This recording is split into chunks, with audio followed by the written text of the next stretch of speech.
Like this guy from the other side of the world is here for 2 days and like they share their culture and she might never see him again.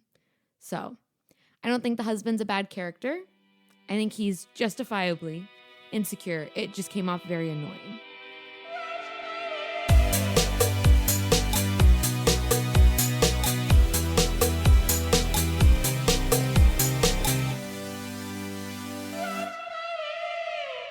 All right, this is Past Lives. Should we just open with the opening? The first shot? What are you talking about? I'm suddenly forgetting what's in the opening. I remember. I wrote it down. It's the... Oh, duh. Yes. It's like them at the bar. Yeah. Okay. That's the only thing I put a note about. That same thing. I just wrote that immediately. Like, don't forget that. I just said, opening, gaze, the grain is gorge. My first initial thoughts. What I was impressed by is that she looks directly at the camera. Yeah. Like, and it's almost scary. Yeah. It's terrifying. It's like, should we explain what the opening is? Sure. Okay. You want to go ahead? It's when you go out to a bar and you look at other people and you try to figure out or predict what they are to each other. Are they boyfriend and girlfriend? Are they related? Is this a first date? Are they breaking up? Are they, is this a birthday? Is this an anniversary? What's going on? And the opening is two people looking at the three main characters and wondering what they are. And you can't figure it out. Yeah. Yeah. I just wrote about gaze, not like just her looking at the camera, but like who everyone's looking at. So you have, I don't know if I'm going to mispronounce it. Is it Haesung? I think so. Okay. So you have Haesung who's like looking her in the eye the whole time. Like she kind of goes back and forth, but for the most part, he's like looking at her the whole time. She kind of turns to translate, but for the most part, she's like gazing at him. But then her husband is like gazing at her, like just like watching it all. And I was like, oh, this is like kind of beautiful and kind of sad way to open. And I mean, for the opening, it's like we don't know any of them yet. But it's just sad to see like, okay, the one that she's married to is not a part of this thing that they share. Yeah. Yeah, she's turned pretty heavily towards him. Why do you think she looks at the camera? Why do you think she looks down the lens?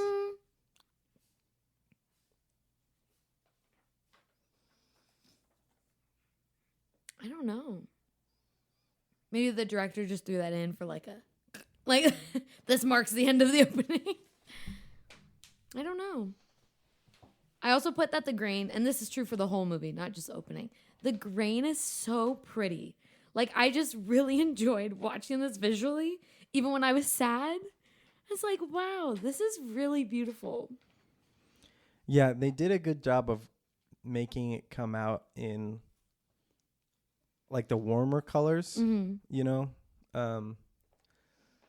Like there were browns and tans and yellows that I thought were very kind of texturized, whereas the blue and like greens and kind of dark, like black tones were pretty like clear and not as texturized. And I don't know if you felt this. There were whole scenes where it was like really bright, a lot of natural light in the whole thing, and like bright colors, and you can see them clear. And then there were times when like it's obviously nighttime for one of the characters and daytime for the other characters for like most of the movie. So it was like consistent contrast between like this person's in daytime and then this person's in nighttime. Are you talking like when they're doing the long distance calls? Oh. Yeah, but also, yeah, it's like a lot of singular shots. When it was just like one person in the frame, it would be dark. You know what I mean? And then, because like they're lonely, they're like, it's sad. But then like when it's two people in the frame, it was a lot brighter. I didn't notice that. Should I trash on the husband? You can. What? Did you not like him? I don't not like him. I feel like the things that bothered me about him, I was like, honestly, I don't blame you. Like, he's super insecure in this movie.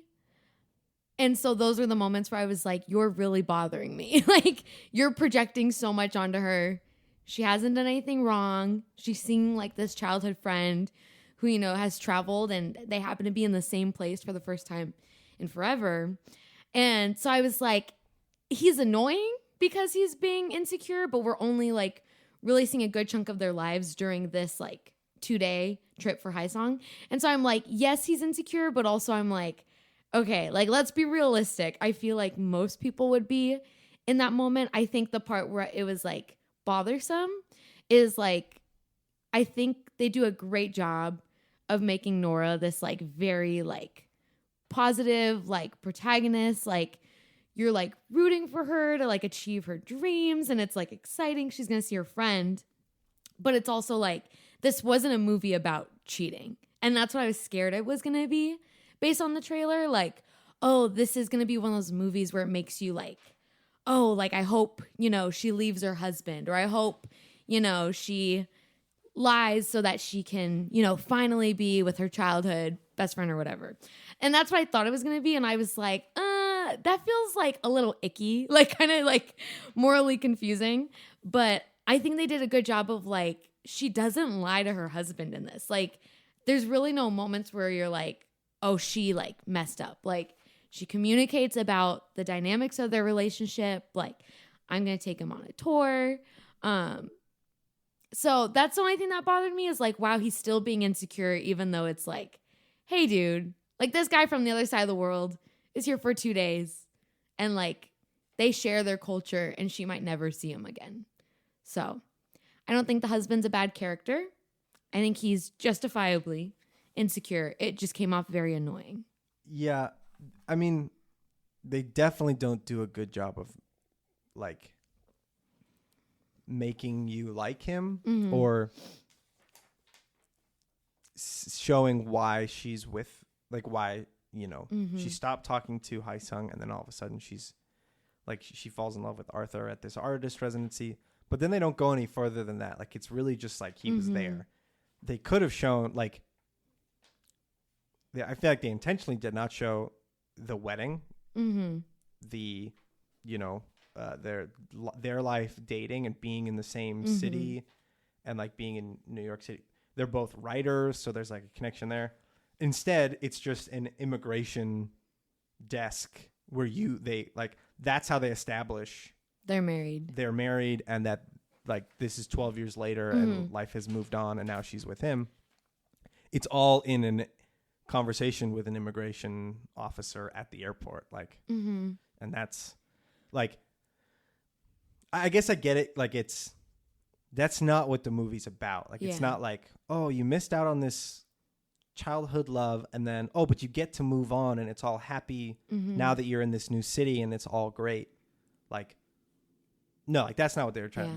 The movie's about the pain of going, oh, I had to leave this behind and I have to, this past life, this past version of myself is no longer there. Yeah. And that's something too, I feel like was different from what I thought it was going to be going into it. Like with the name being Past Lives, I felt like it was going to be a movie kind of showing like the hypothetical scenarios, almost like Everything Everywhere All at Once, where it's like, here's all the things you could have been and you're not. And here's what like you could have been to someone else, but you're not. Like, I kind of thought it was going to be these layers of like, here's like scenario A where like she ends up with Hai Sung or whatever. And it wasn't that. It was, here's what her life looked like and here's what it looks like now.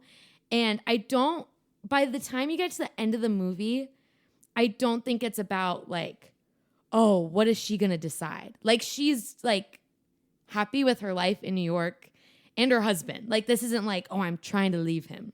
I think the movie is a lot about that like mourning of like loss of identity, which also is interesting because I think Hai Sung, like I think he's in love with her. Like, I think every time they show him, they depict him being very lonely, very sad. And like, you know, he made a big leap to go see her. And I'm not saying you can't fly 13 hours for a friend. I'm sure a lot of people would do that. But I think throughout the movie consistently, like he has this like adoration for her and has this like sadness with her gone. Whereas with her, like she loves New York. She loves going to school. She loves writing plays. Like she loves this new life she has. But also there's like this lack of identity. Like, ooh, like I feel more Korean around him, but I also feel less Korean, you know? And so I think he misses her and she kind of misses like that part of herself.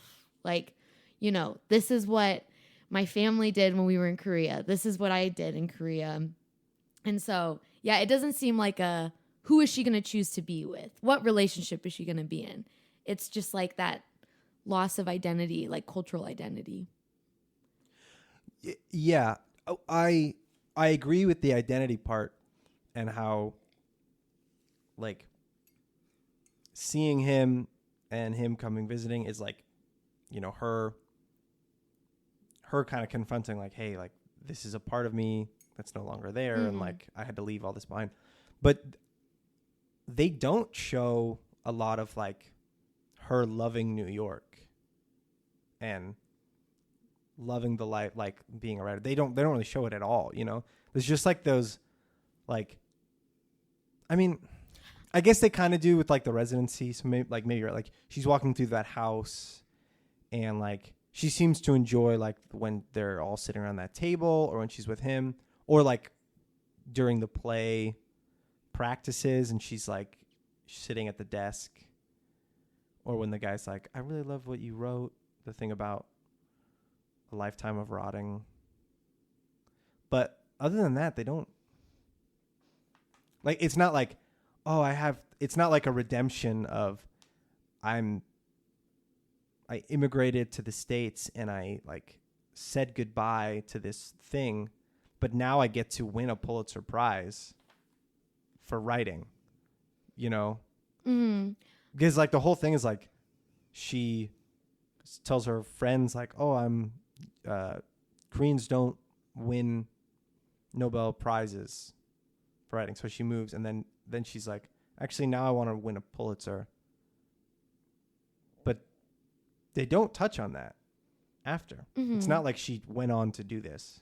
Yeah, I think I would argue with you though. I think they do a good job of showing like at least like she's very content with this life. You don't hear her talking about missing Korea. Like even when she's talking with her mom, they're just like, let's look up like who we used to know for fun, you know, like just kind of like this nostalgia thing. But I think in like the first shot where she's like grown and she's in a taxi and like the sun is hitting her, like she just has this very like content, peaceful smile. That's whereas fair. with Hae Sung, when he's leaving New York, that's when you see like the heartbreak of like what could have been if she stayed.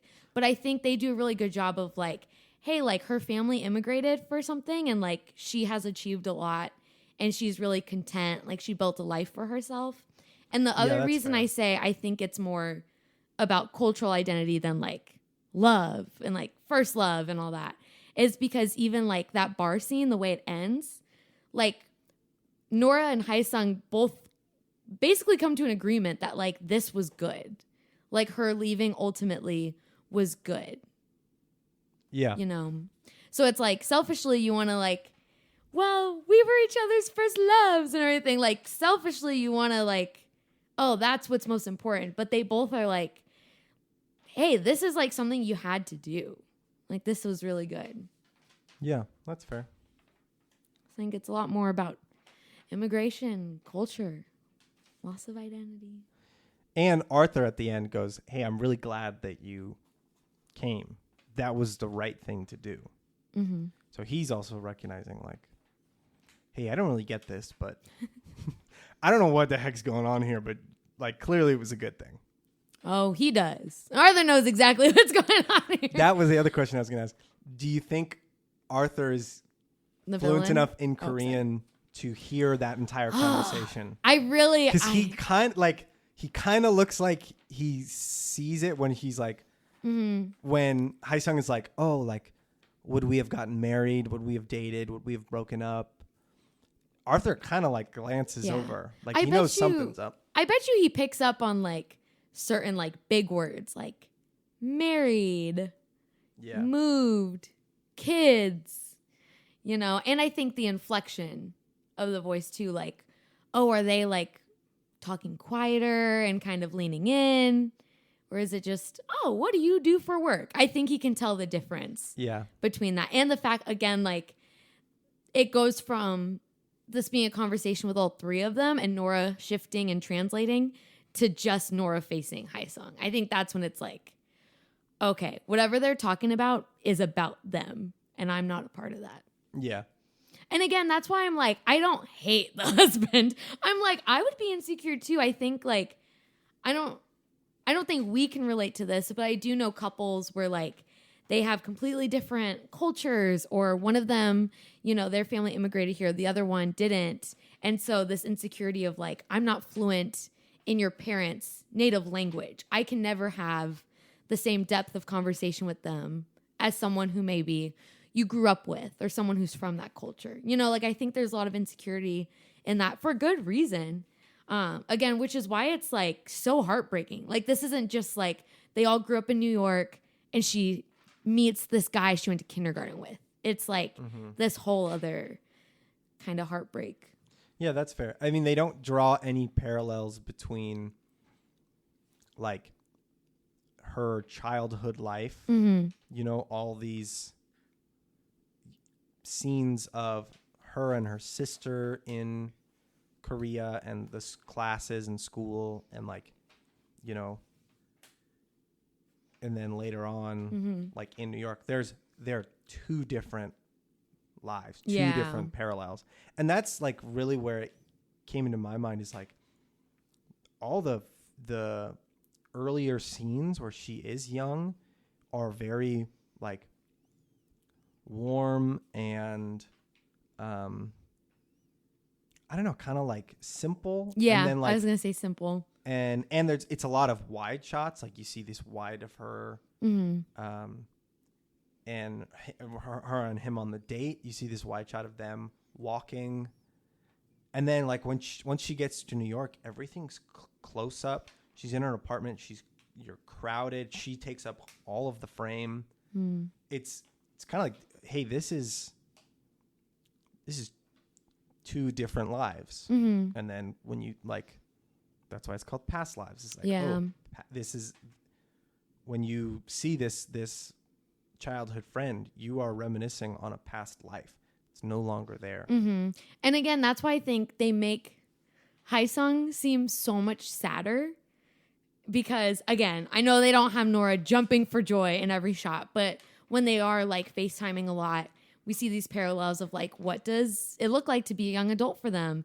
And then we learn that he had to go into the military. He didn't love it, but he had to do it. Yeah. And then you find out how work is and how they don't get paid for overtime. And then it's, oh, why didn't you guys get married?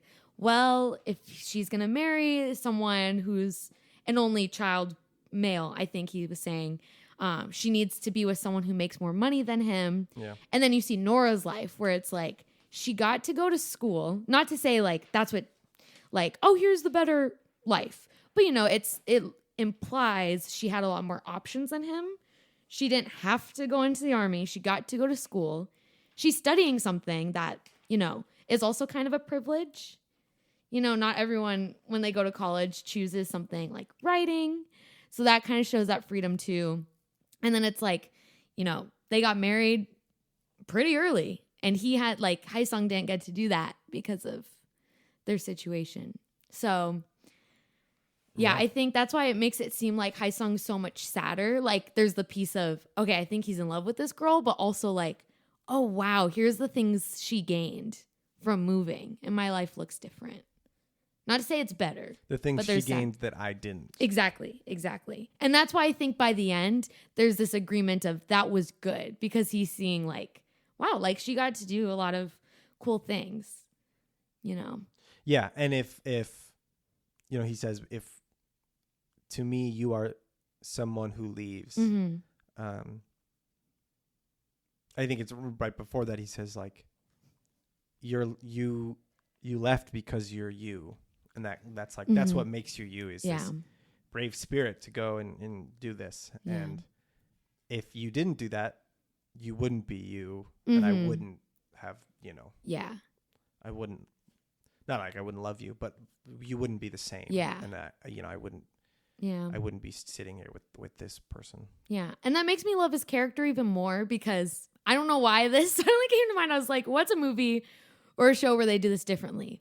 But Friends is the opposite of this. In the end of it, spoiler for anyone who hasn't finished the series Friends, but it's like Rachel Green gets this opportunity to do the thing she loves, fashion, in like the fashion empire of the world, Paris. And it's like, wow, that's an amazing opportunity. Not a lot of people get and could open a lot of doors. Mm-hmm. But Ross is in love with her. Therefore, she needs to stay.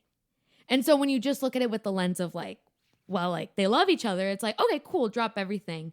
But this one, like past lives, I think we see like her character does care about her job. You know, when she initially wants to stop FaceTiming with him, Skyping, it's because she needs to like buckle down and focus on building this life in New York. And so now that we know that's her kind of character, I think it would be so like disappointing if Hae Sung was like a really selfish character and like, well, I love you, so you need to like come back. That's not what she wants.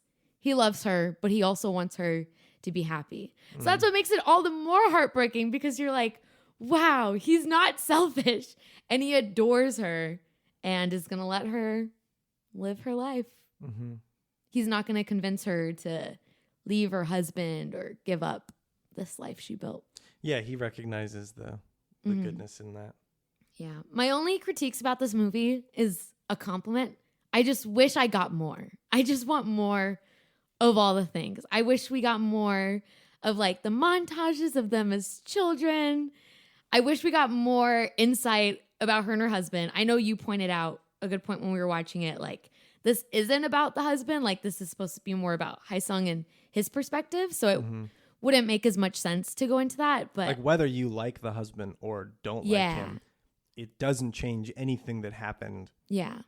Prior to her coming to the States or prior to her meeting him. Yeah. And us not knowing a lot about their story and how they got married, why they got married, what a day in the life looks like allows us to kind of see it more from Hae Sung's perspective. I don't know anything about this dude, but she's married, period. You know? So I get that. Like it gives us a more realistic perspective, but I wish I got more. And I also just wish we got to see more of like their time together in New York. It's so quick. It's like 2 days of them being together. Hae Sung and Nora? Yeah. Like it's so quick. And I love the shots that we got. I love the pieces of dialogue we got. And I love like, there's a lot of empty like spaces. Like in this movie, there's a lot of moments where it's like, we're together. We're not talking, but it's not because like, ooh, what do I say to you? It's just very comfortable, you know? I was thinking that too. And I thought to myself, maybe this is just a cultural thing in, you know, Korea that I'm just not very aware of. But like their characters sit in silence looking at each other for a lot of time, which is even just watching it. Like I was like, wow, I would be uncomfortable in that. It's like nobody's saying anything. You have not seen this person in like, you know, you haven't talked to them in however long. You haven't seen them in person in 20 something years. And you're now in person. I'd be like, how are you? Like, oh, how was the flight? They're just like, you're here. Yeah. But it looks so comfortable. Yeah. Like those silences. I liked Hae Sung the best just because of the way he dressed. In every shot, he was just like. He's a dapper guy. Yeah. At least like the post like military or like post the post Skype. Yeah. The hoodies. He's dripped out. Yeah. Even the hoodies, I was like, yeah, this guy's cool. Yeah. Something too I want to say about like the silence, I think also makes them look kind of like they're kids again. Because I think when you're a kid and it's like, I want to, you know, have a play date with my friend or like, you know, whatever. I don't know. Maybe I'm wrong or maybe I just don't remember being a child. But I feel like there was that same comfortability of like, we can sit in the car I don't have anything to talk to you about. Like, I don't have a job. I'm like 6. You know, like, I don't really have that much to say, but it's like, oh, we're together. Like, my best friend is in the car too. Or it's like, we can just walk or we can just run. And so that's so childlike. And something else I loved about her, dang it, I don't remember her name. The actress. I just saw her name. I don't know her name either, but she plays Kai in New Girl. Yes. And that, like... so different. Yeah, I was like, that is amazing. That, like, I guess that's the only thing I've seen her in. So it's like, it's only 2 characters. But I was like, when I saw her face in the trailer, I was like, hey, that's Nick's girlfriend from New Girl. And then I was like, never even thought about that in the movie. Yeah. She looks so different. So different. And I think, like, I don't know if this is like the way she carries herself and acts or if it's just physically how she looks, but I think she looks more like childlike with Haesung in those scenes. Like when she's just like smiling really big or those moments where she's quiet, like she just looks kind of like a kid in this really sweet way, like this pure excitement and contentment. When they meet in the, like, I'm assuming it's Central Park. It's that like greenery. Yeah. That one I'm like, oh, she's like this giddy excitement that you would have as a child. Should we tell the listeners why we related so much and teared up a little bit when they would lose Wi-Fi connection during the video chats? Yeah.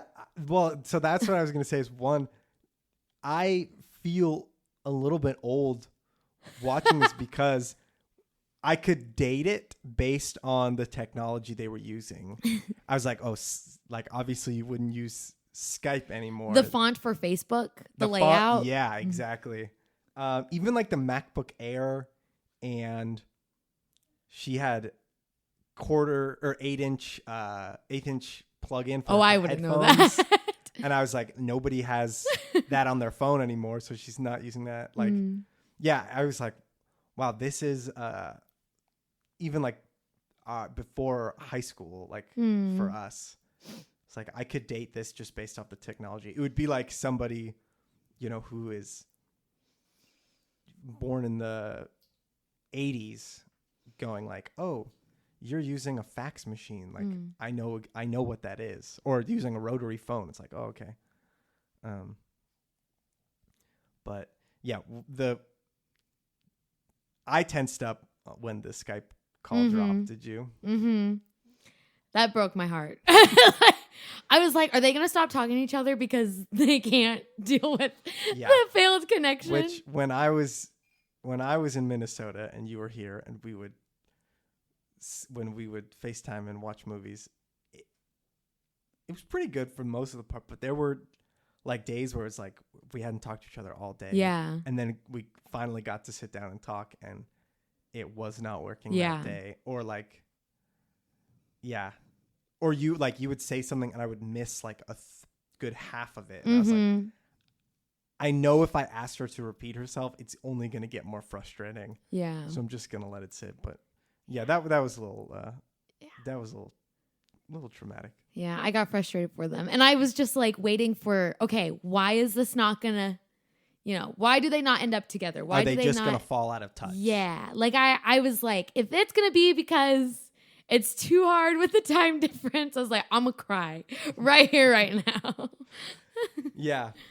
Which even even harder scene to watch was her telling him, I don't want to, I think we should stop talking. I think we should take a break. He does such a good job in that shot of like, you could just see it on his face. Like he's so dejected, but he cannot say, he's millions of miles away. So you can't say like, oh, like, I know, but like, he just kind of has to accept it. And, that one was like, oh. That was so sad to me because again, it's like, this was one of your like first friends, regardless like of the first love part. Like this is one of your first friends in the place you grew up. And I just wish like they can stay friends. I'm like, you don't have to talk every day.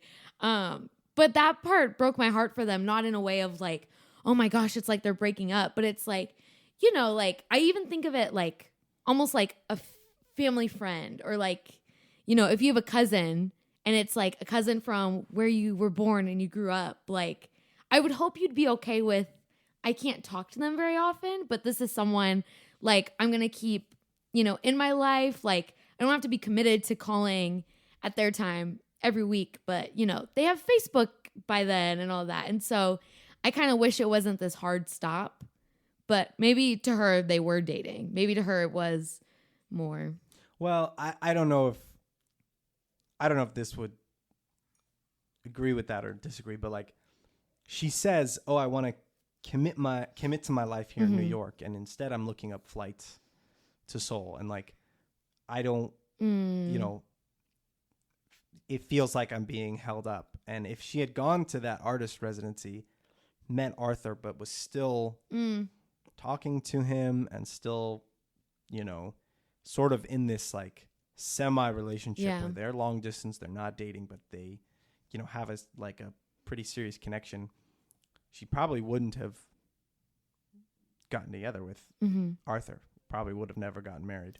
Well, and Arthur out of the picture, I don't think she went into it like, oh, I hope I meet my husband. But it's like, you know, this is an artist residency. Like she's going here so she can like write and work on her craft for a month.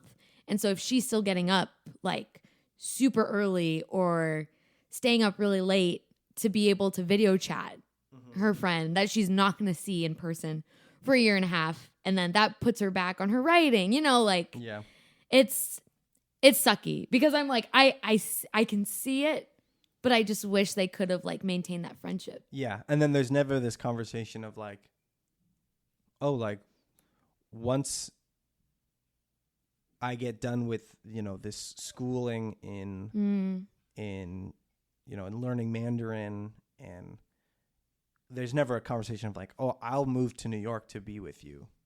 You know, and I don't think you can have that conversation like over Zoom. It's just like you're friends, and like you're not going to be like, I'm going to take this step, you know? So it like, it does kind of make sense that she's like, hey, I want to commit to my life here. It's still sad. It's still sad. Well, and she like, but it's sad for Haesung most. Exactly. When one way to have done that was to be like, hey, Haesung, just so you know, like, I don't want to. We're just like, she could have friend zoned him. Yeah, like, and I think he would have been okay with it. Yeah. If it meant they got to still talk, I think he would have been okay with it. I don't know. I mean, when he comes to New York, it's very clear he likes her and is romantically in love with her. And, you know, in that last shot, they walk out of the apartment, they're waiting for the Uber, and like they're kind of leaning towards each other, and you're like, oh gosh, are they going to kiss? And then the Uber shows up, and you know, he says that thing about, you know, what do you think we're going to be in the next life? Yeah. It is a great romantic heartbreak movie. You know, if they were aiming for like, hey, like, come watch this and feel sad. You know, they nailed it. Yeah.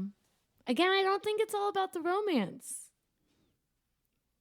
Right. I mean, like, it isn't like you could have gone into it hoping like, oh, I hope they get together, and then they don't. You're like, oh. And that's what I was worried about it becoming. Yeah. Yeah. Did you notice, going back to the Skype thing and the call dropping out, did you notice the music stops too? No, not until I saw you said. It's this whole montage of them, you know, talking every day, and she wakes up. He's like, I thought you never wake up before 10. And she's like, well, this is the only time that worked for you. So she's like clearly adjusting her schedule to fit this, you know, relationship in. And he's like, and then he's on the cart thing, and he's seeing, you know, over the city, and it's this beautiful like ambiance music, kind of this atmospheric like music where feels like they're happy and they're kind of falling in love, and then the connection drops and the music stops too, and it's like, oh, if I couldn't do this, then like I can't. If I couldn't FaceTime with you, I couldn't. This wouldn't be happening, and I would never get to fall in love with you. Which then made me think, you cannot write this movie in any other time period. Because of the video chat. Yeah. And just because of the technology like available to them. Like if this movie was set in the 50s, you're not making long distance calls every day. Yeah, that makes sense. It'd be a really expensive relationship. Yeah, exactly. Did you think the dialogue between the moms at the beginning where she's like, oh, why are you guys immigrating? Your father's a film director and you're a writer. Like or you're an artist, I think. She's like, well, when you leave something behind, I think she says you gain something. I think so. I mean, I think it's definitely foreshadowing. I think in the moment, the mom is speaking more on like identity and opportunity. But I think for that being in the beginning of the movie, it's foreshadowing like this relationship will not be pursued. And therefore a door is going to be open to this other relationship. Mm-hmm. Yeah, I like that. Shout out the mom. That was like, she's like, oh, we're immigrating and I want to give her some good memories, here in Korea. Which again is why I think like it's such a different kind of heartbreak, because it's not like,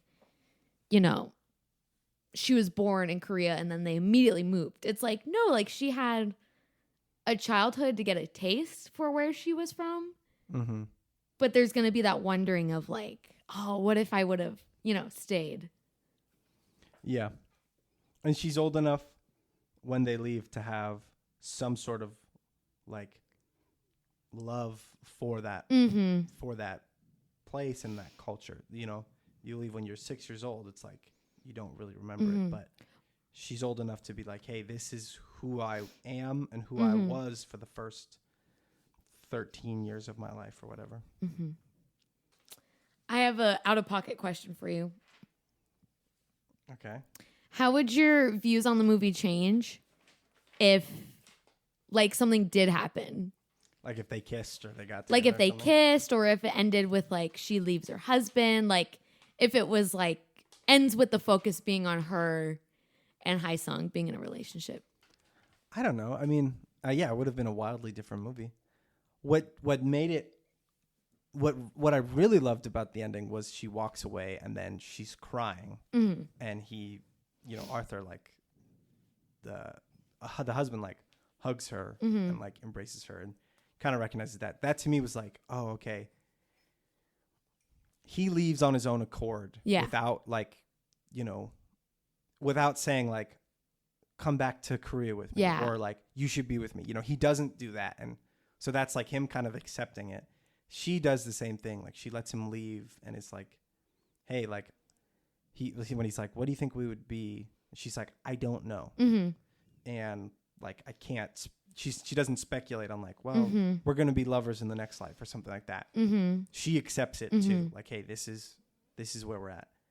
And then he's also like, when she comes back and cries, Arthur's like, hey, I don't relate, but I know that this is hard for you. So like, I'm here for you. So those kind of three things made it sort of a content ending for me. Yeah. So I feel like if they did kiss or something, or if he or she had said like, hey, like I think we should run away together. I think we should be together, and leave Arthur behind.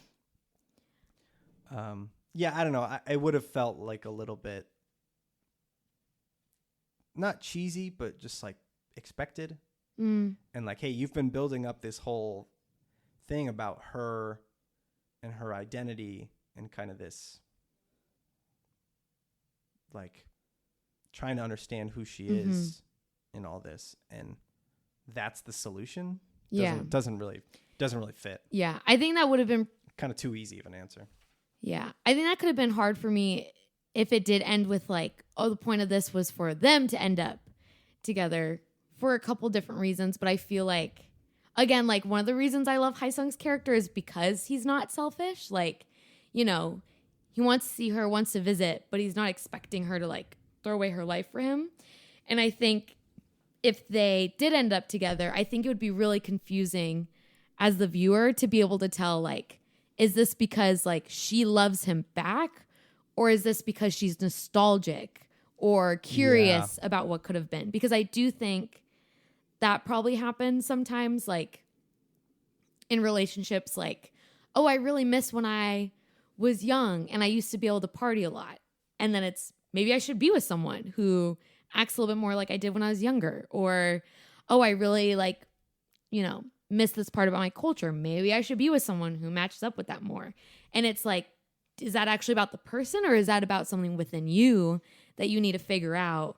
And the other reason I like the way it ends is because I don't think there's a lot of movies like that where it's like all the characters seem to, and this is going to sound so cheesy and very traditional, but all the characters, from what I thought, understand the weight of marriage.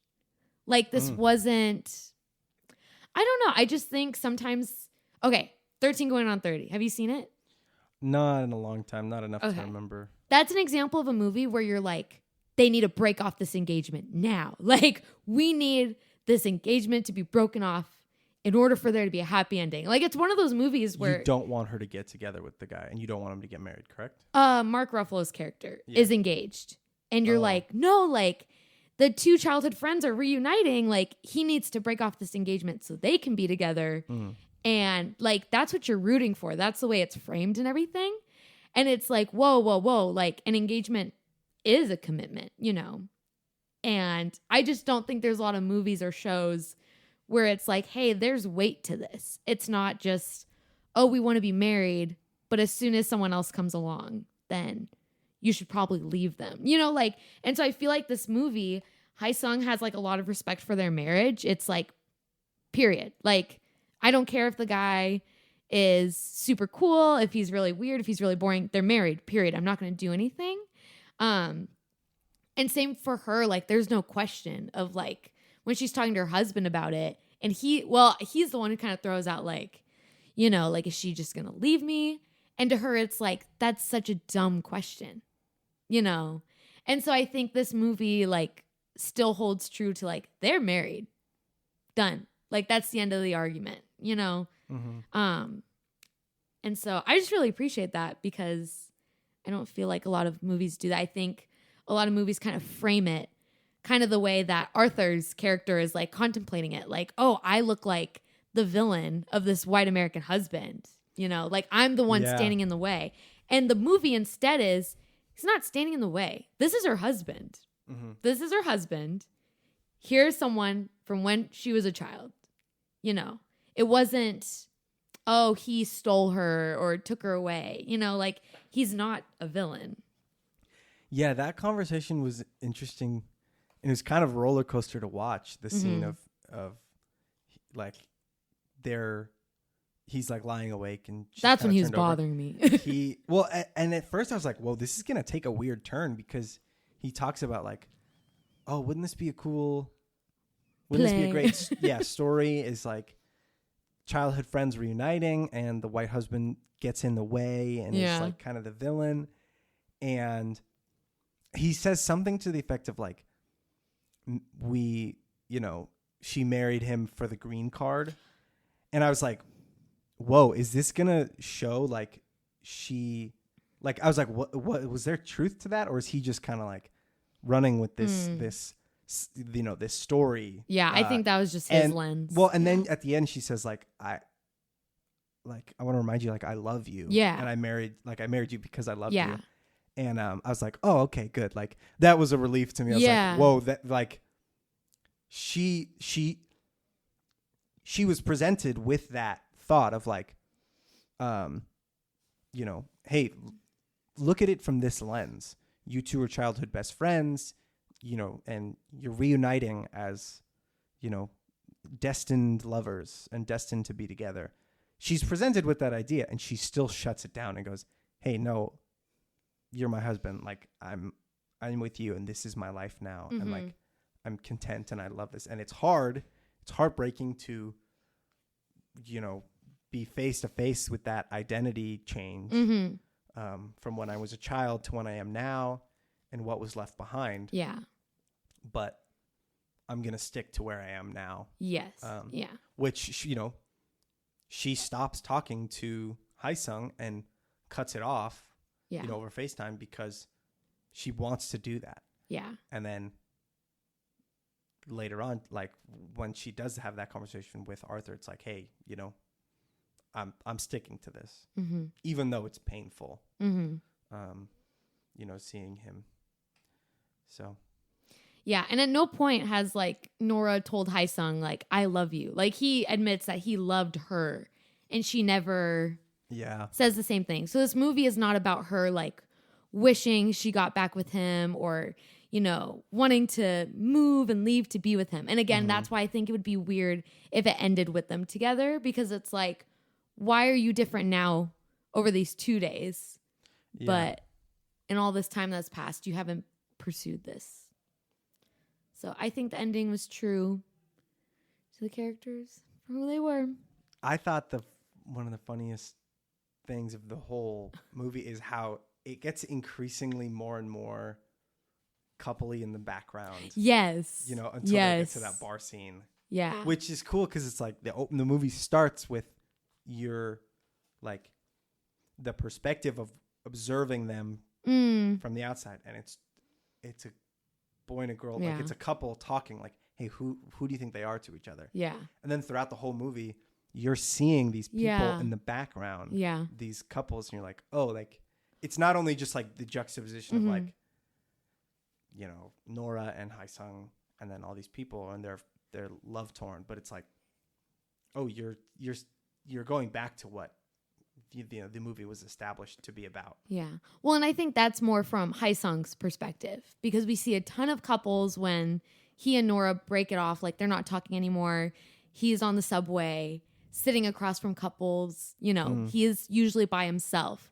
And then he comes to New York and everywhere they walk around, they're walking, they're platonic, surrounded by couples. So I think that's a lot from his perspective. And again, why I think it's like, wow, he's like misses her. His heart is aching for her. But a lot of the scenes with just Nora is just Nora in her like college dorm or wherever she's living, focusing on her stuff. She's around people when she's doing stuff with her plays. Like there's this very different, like, I don't know, even security. Like it seems like she's very good with being on her own, pursuing her career. And whereas when he's alone, the focus is on, oh, everyone else is with someone. And I'm missing out. Yeah. Let's do the lightning round here. We don't have to do all of these questions. You can just pick ones that if you want to ask, and I'll pick ones that I want to ask. Well, let's start with which character did you relate to the most? I was wondering. You know what? Can I explain it? Please. I hope you will. I think out of the three main characters, I think I relate to bits of all of them. But I think I most relate to Haesung because I think he has kind of this heartbreak with like, I miss someone, but they're doing something great, And I think that happens a lot where it's like you miss someone and you're not sad because, oh, like they're miserable. It's like, oh, I miss them selfishly. I wish they were here with me, but they're, pursuing their dreams or they're living somewhere really cool or they're doing something they've always wanted to do, or to take a really sad route, when someone passes, selfishly, it's like, wow, I really miss them. Wish they were here. And it's like, well, they're probably doing a lot better than you are. And so I think I just relate to a lot of that feeling of Haesung of like, I really miss someone and being in their presence, but also like, how can I be upset if the reason I miss them is because they're away doing really cool things or doing something they want? Does that make sense? Yeah. I was going to say equally relate to Haesung and Nora. Nora has this quality of like, there's I guess kind of what we talked about before. Like there's sadness and like, oh, there's a lot of things that I've left behind or things that like things that I identified with and that made me who I am that I no longer am really a part of. I no longer have a place in my life, and that there's sadness in that, but it doesn't take away from the joy and goodness and things that I have now, and like being present kind of in her own life, in her own, in her own environment in New York City was really cool. And Haesung too, like he's kind of bittersweet. Mm-hmm. He has, I mean, less so in the first scenes of them like FaceTiming stuff, but towards the end and when he visits, he's like, he's sad, but he's also happy for her. Mm-hmm. And it's like, hey, like it was more so in the scene, in the conversation of, you left because you're you. And I think I, cared so much about you because you are who you are. Mm-hmm. And like, yeah, he's sad that like he doesn't get to experience this, but yet there's like joy for the sake of, oh, you still get to be who you are and you get to live this amazing life in New York. And like, I still get to witness it in some capacity. That was really cool. Is there a character you would want to play or a role you would want to play? I mean, that's hard. There's really only like 3 big roles. Not really. I know. I would say Nora because she's a girl, but like. If you had to pick between the 3, you could flip the genders. I don't want to play Arthur. I don't want to look like that sad pansy. I guess Haesung. I don't know. I would feel wrong playing Nora because I would love to hear from someone who has immigrated, like what they think of this movie, and I don't feel like I could like carry that well. So no, that's fair. Obviously, there's a cultural difference that I don't think. But like, I don't even know how to portray that. Like, oh, this is not where I'm from. Like, there's this like split part of me. Like, I don't know. Yeah, you're right. That would be hard. Yeah. I would play either Haesung or Arthur. Like Haesung would probably. You would play Arthur. Fun. Arthur probably would be. You can make him more likable. Fun. No, I would like making him kind of a whiny. I was thinking the opposite. Make him the villain. Make him this. He's like, at whiny. his book signing for his book called Boner. Oh yeah, we didn't talk about that. We didn't. What makes you feel like he's. Does that ruin the character for you? It makes me feel like she's way too good for him. Like she's writing these like amazing plays about immigration and identity. He's writing a dumb comedy book called Boner. Yeah. I was like, you are not the same. Yeah, maybe they're incompatible. They're not compatible. Yeah. What does that say about his character? Is he... I think it's just she... I didn't really think about that in pairing it with like that shot where she comes home and he's like just playing video games. Yeah. And they sit together on the couch. It makes it feel like... I mean, he says it. Like... her life is bigger than his. Like, I think I am going to butcher it, but he says something along the lines of like, you add like so much to my life. Do you remember what he says? Yeah. He's like, you add so much and I feel like to my life. And I don't know if I do the same for you. You know what? I think he's right. Like this girl is like, she's killing it.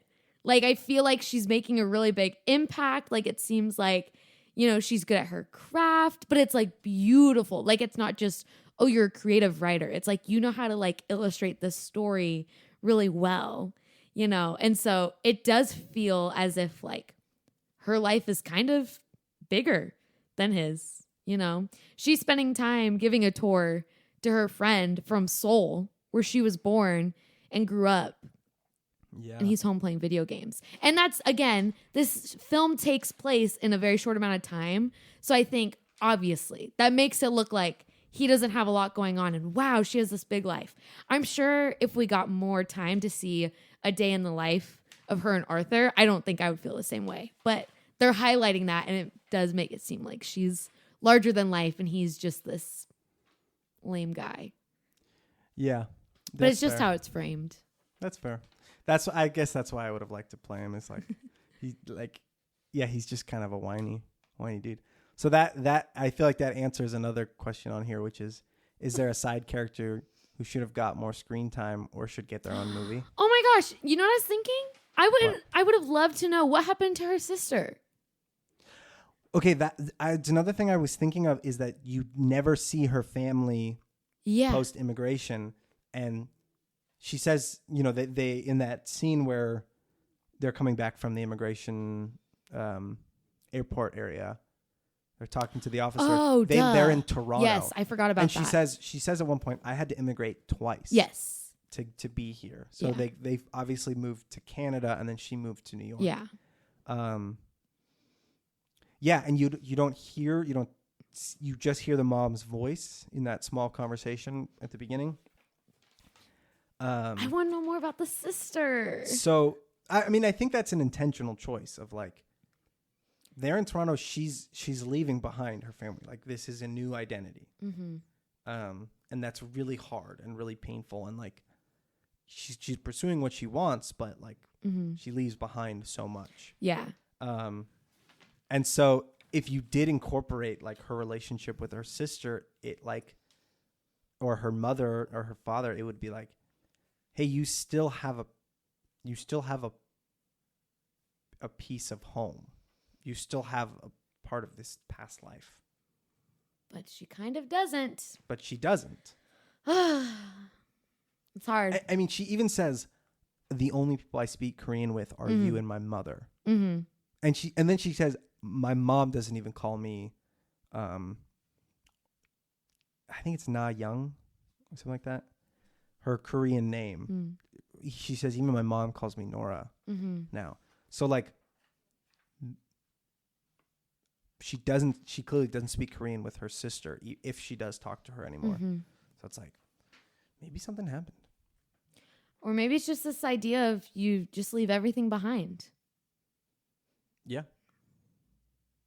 Just move on forward is the American dream. Or maybe the sister's the villain in past lives too.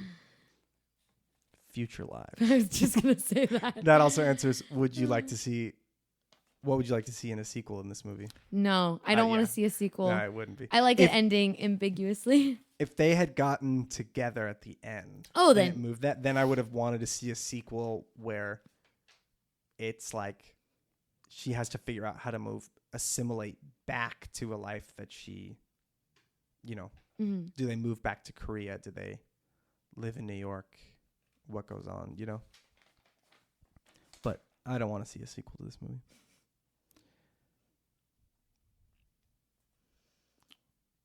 Would you recommend watching with or without subtitles?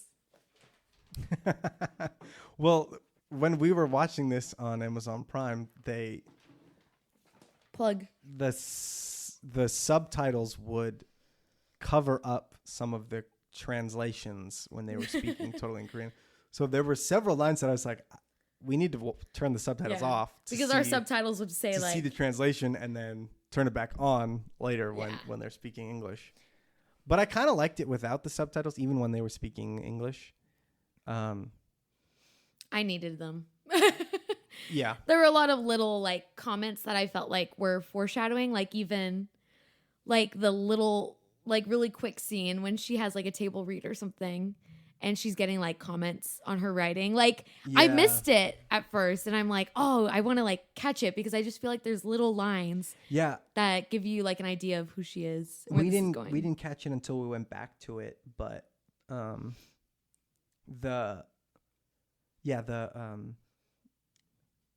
the table read where she's getting complimented, he's like, I resonated with so much, but the line I really liked was this journey of rotting.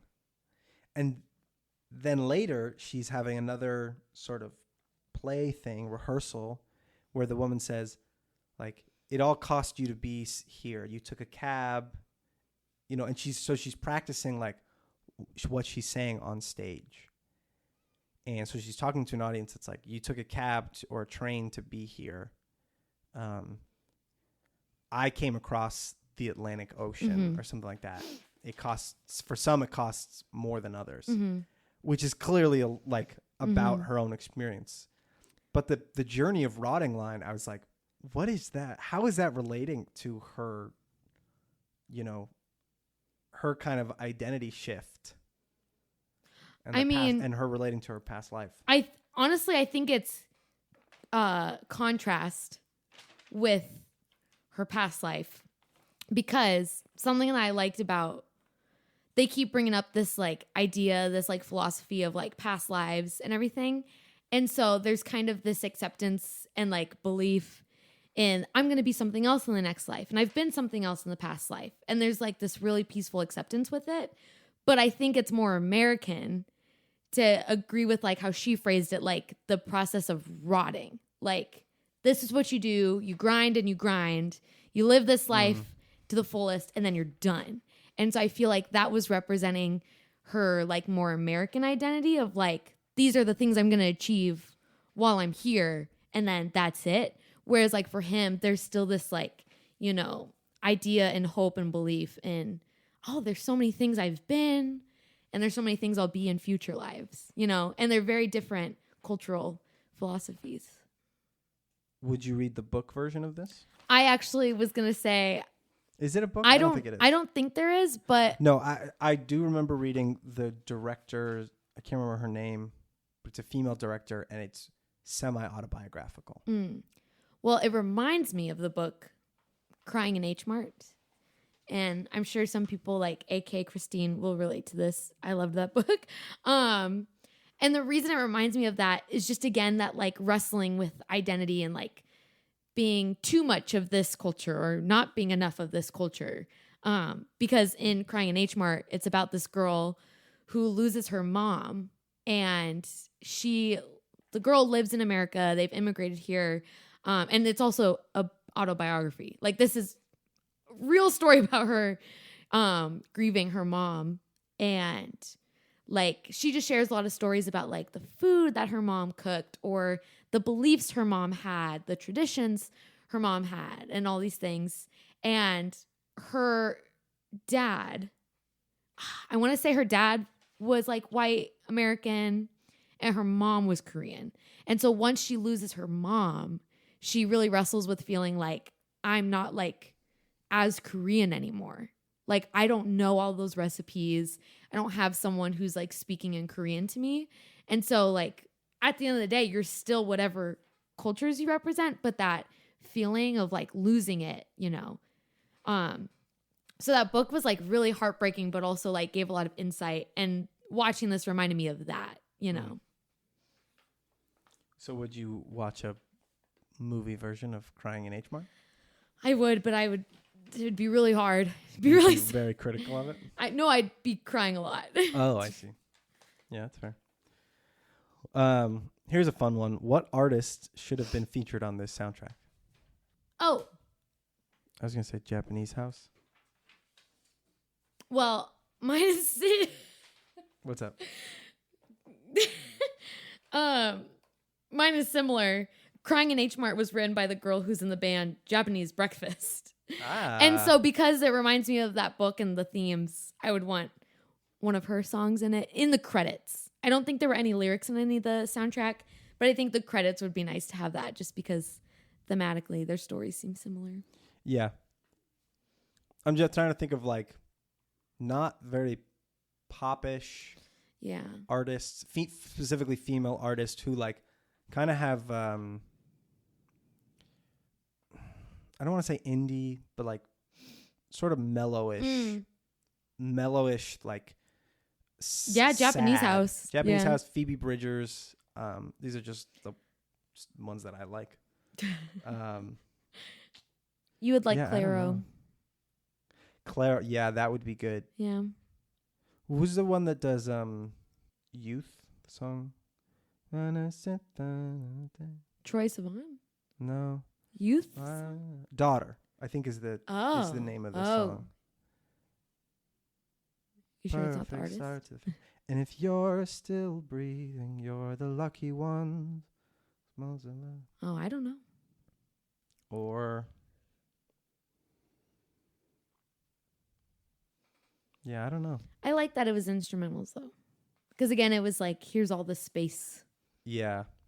Yeah, there's no like lyrical songs in anything. It's not like, hey, here's the passage of time. Mm-hmm. It's like, no, there's something to watch here. There's change. There's change in these people's, day-to-day lives and in their identities that's going on. Yeah. And I think if there were lyrics, that would be hard because if this isn't supposed to be like a rom-com, like, ooh, are they going to get together? I think adding music with lyrics would be kind of confusing. Like, is this implying they should get together? Is this implying they're both in love and they're just not going to say it? So I think having the instrumental like forces you to just focus on them and just take the dialogue for what it is. Just take their interactions for what it is. Francis and the Lights. Oh. Yeah. I really appreciated it. I was sad, but I was so like comfy watching it. I don't know how else to put it. Yeah. Did you have a favorite line, scene, or shot? I have a favorite line, or at least a favorite scene.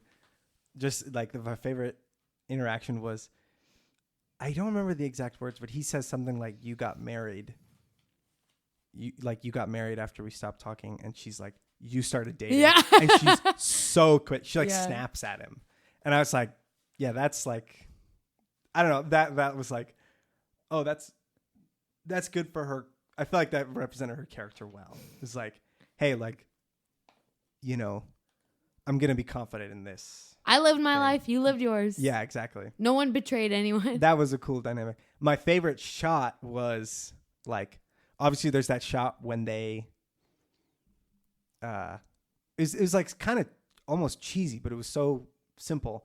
They're kids and they're walking, and she walks up the steps to the right. He walks down to the left, and then they show it again. It's gorgeous. That one was really cool, and I liked that the second time they showed it, it wasn't just like a flashback. It wasn't just like you saw that scene and it's like, oh, like she's experiencing that again. But the lighting and the colors were all different the second time you see it, because it's like, hey, it's so vivid. Even though we're the same people technically, and like you're, one of us is leaving and we kind of have to go our separate ways now. It was darker visuals, and the colors were different, more similar to, what you saw when they're standing, walking on the street, waiting for the Uber. And like, yeah, I don't know, that to me made all the difference of like, hey, we're still experiencing this like heartbreak in leaving and going our separate ways. But it's different now because we're adults and we have different lives now, and we're different people.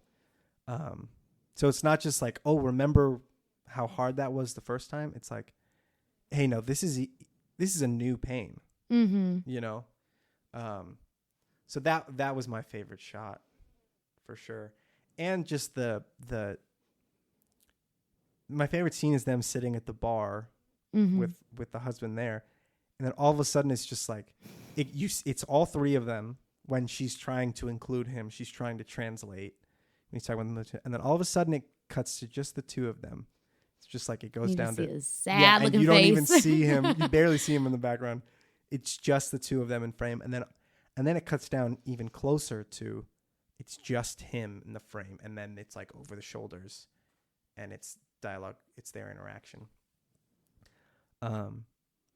That to me was cool. Like, it just slowly over a couple minutes gets a little bit more intimate and a little bit more intense and a little bit more focused on like, who are these people individually, rather than like what's their, because when you see in the wide shot at the beginning of the whole movie, it's like they're talking about who are these people in relationship to each other. And then now it's like, hey, they're all kind of different, separate people with different ideas and tendencies and things.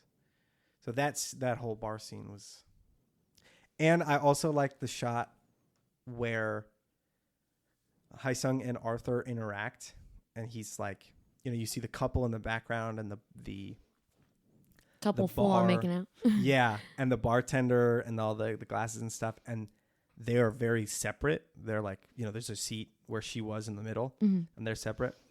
But I liked that one because like they it's funny. The bartender and the two people, like the couple, are like moving around. There's like motion, so you notice those.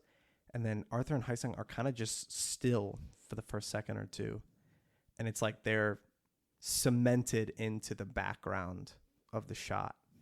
So it's just like a very stable, like calmness to this interaction. And then Haesung turns and he's like, hey, he's like, I'm sorry. We were talking alone. We won't do that anymore. I don't know. It just like that whole frame made it so sweet for him to just like turn and talk. And like, they're both just emotional dudes. Yeah. I'm glad they're both polite. There were no bar fights in this movie. Yeah, exactly. It was very warm and like cordial almost. It could have gone really bad and it didn't. Yeah. What was your favorite? Favorite line, favorite scene, favorite shot? I think there were just little lines where it was like, wow, like Haesung knows like this certain version of Nora so well. Like he'll just like point out certain things, like when she says that she's a playwright, he's like, oh, kind of like your father. You know, like they knew each other and were close for a very short amount of time, but he knows that version of her really well. You know, like it's not like that. It's this distant thing. Like he remembers her. And so it's just like really sweet, those moments. Yeah, he just knows that version of her well. And so when he comes to New York, like, I think that's again why I think it has more to do with like identity than romance. Like he's kind of getting to know her again, you know? Because this is completely different, but he still remembers like those parts of who she was. And again, why I think it was so heartbreaking for him to leave, and the way she says, you know, like, I left that little girl behind, like she's not here. Like that's really sad to like come to terms with like the childhood version of myself. Like they're not here anymore. You know, like there's a grief with that, like culture stuff aside. But he like has remembered it really well. And so I think her being around him allows her to kind of reminisce on and like self-reflect on who she was. And so it's just really cool, the small lines where he kind of chimes in. Yeah. I don't know. It was really beautiful. I loved like the shots of just like the big city.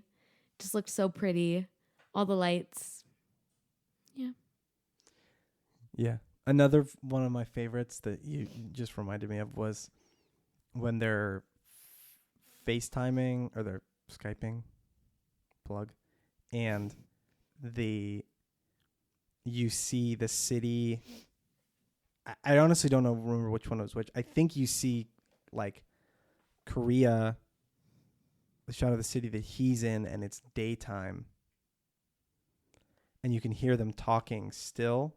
And then it cuts to New York and it's nighttime and it's just like a wide shot city and you can still hear them talking. And it's like, I don't know, like showing where they're at and like the difference, this color difference in the locations that they are talking from and the experiences that they're coming from was like so contrasted. Like one of them was just super bright and the other one was like so dark with these city lights. And you're kind of hearing them.